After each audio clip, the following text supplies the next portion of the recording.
एक राजा ब्राह्मणों को लंगर में महल के आंगन में भोजन करा रहा था। राजा का रसोइया खुले आंगन में भोजन पका रहा था।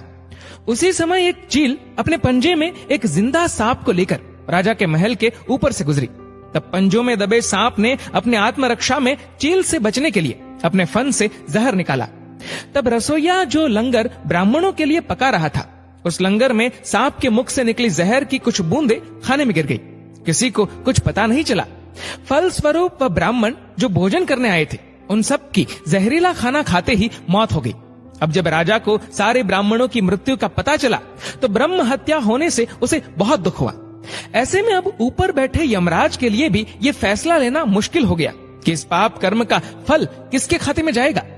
पहला, राजा जिसको पता ही नहीं था कि खाना जहरीला हो गया है।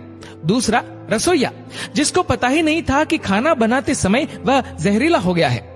तीसरा, वह चिल जो जहरीला सांप लिए राजा के महल से गुजरी।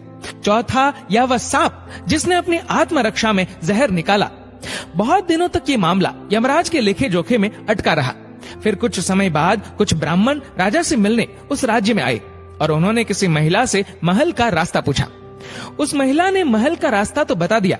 रास्ता बताने के साथ साथ ब्राह्मणों से ये भी कह दिया कि देखो भाई, जरा ध्यान रखना, वह राजा आप जैसे ब्राह्मणों को खाने में जहर देकर मार देता है। बस जैसे ही उस महिला ने ये शब्द कहे, उसी समय यमराज ने फैसला ले लिया कि उन मृत ब्राह्मणों की मृत्यु के पाप का फल इस महिला के खाते में जाएगा और इसे उस पाप का फल भुगतना होगा। यमराज के दूतों ने पूछा, प्रभु ऐसा क्यों, जबकि उन मृत ब्राह्मणों की हत्या में उस महिला की कोई भूमिका भी नहीं थी। तब यमराज ने कहा कि भाई देखो, जब कोई व्यक्ति पाप करता है तब उसे बड़ा आनंद मिलता है, पर उन मृत ब्राह्मणों की हत्या से ना तो राजा को आनंद मिला, ना ही उस रसोइये को आनंद मिला, ना ही उस सांप को आनंद मिला और ना ही उस चील को आनंद मिला।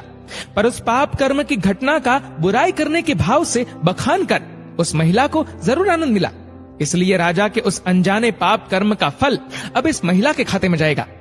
बस इसी घटना के तहत आज तक जब भी कोई व्यक्ति जब किसी दूसरे के पाप कर्म का बखान बुरे भाव से करता है, तब उस व्यक्ति के पापों का हिस्सा उस बुराई करने वाले के खाते में भी डाल दिया जाता है। अक्सर हम जीवन में सोचते हैं कि हमने जीवन में ऐसा कोई पाप नहीं किया, फिर भी हमारे जीवन में इतना कष्ट क्यों आया। ये कष्ट और कहीं से नहीं, बल्कि लोगों की बुराई करने के कारण उनके पाप कर्मों से आया होता है, जो बुराई करते ही हमारे खाते में ट्रांसफर हो जाता है। इसलिए सावधान रहे। जिस प्रकार सड़क पर चलते समय हम इस बात का ध्यान रखते हैं कि कोई हमसे ही नहीं, हम भी किसी से टकरा न जाए, ऐसे ही किसी के भी प्रति नकारात्मक भाव रूपी इस प्रज्ञापराध से हमें स्वयं को निरंतर बचाते हुए ही अपना जीवन व्यतीत करने की आदत डाल लेनी चाहिए। क्योंकि हमारे शब्द, हमारे कार्य, हमारी भावनाएं, ये विचार ही हमारे कर्म है। इसलिए इन कर्मों से डरे। ईश्वर तो माफ कर सकते हैं, पर कर्म नहीं। जैसे बछड़ा 100 गायों में भी अपनी माँ को ढूंढ लेता है, वैसे ही कर्म भी अपने कर्ता को ढूंढ ही लेते हैं। दोस्तों, इस वीडियो को लेकर आपकी क्या राय है, नीचे कमेंट करके जरूर बताएगा। और अगर आपको वीडियो अच्छा लगा हो तो वीडियो को लाइक करेगा, शेयर करेगा ज्यादा से ज्यादा लोगों तक। और ऐसे ही और भी इंस्पिरेशनल वीडियोस के लिए सब्सक्राइब करें हमारे यूट्यूब चैनल को और फेसबुक पर फॉलो करें हमारे पेज को। धन्यवाद। डाउनलोड मौज।